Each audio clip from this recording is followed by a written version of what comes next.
And still ahead, President Joe Biden has been away from the White House frequently, but it's not all been for the campaign trail.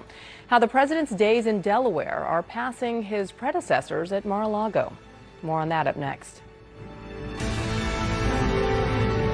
And later, President Biden surpasses his predecessor in days spent away from the White House. We'll discuss with the midterms, as we said, just weeks away.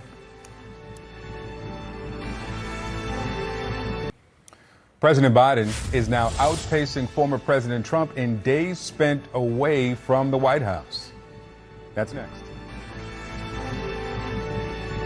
A new CNN analysis finds President Biden has spent more than a quarter of his presidency working from his home in Delaware and is now outpacing the rate that former President Trump spent away from the White House. CNN White House correspondent Kate Bennett joining us with more on this.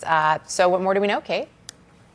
So we've tallied the numbers, and it's about 100, well, counting today, about 175 days for President Biden, 174, 175 days in Delaware. That's about a quarter of his presidency, and significantly more at this juncture in his term than it was for Donald Trump going away. Now, we're just counting time spent at his home in Delaware, and for Trump, the analysis was about Mar-a-Lago and Bedminster, so we're not counting foreign trips or domestic trips, but just being home away from the White House. You know, a lot of presidents say that living in the White House is luxurious, but it can be sort of that gilded cage. So certainly Joe Biden has always been Amtrak Joe, as he was known in the Senate, goes home a lot. And a president can do their job from anywhere. We said the same thing about Donald Trump. You know, they travel basically with a mobile Oval Office. And quite frankly, our ideas and norms about workplace, work from home have changed since post-pandemic. Maybe Joe Biden just had a better idea of how to model that before we all did.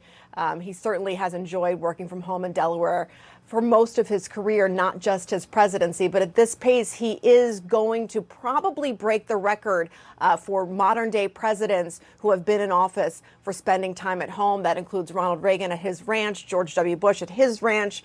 President Obama didn't go home all that much, neither did President Clinton. But certainly Joe Biden loves Delaware, and he likes to be there most weekends and get out of town and out of Washington, guys.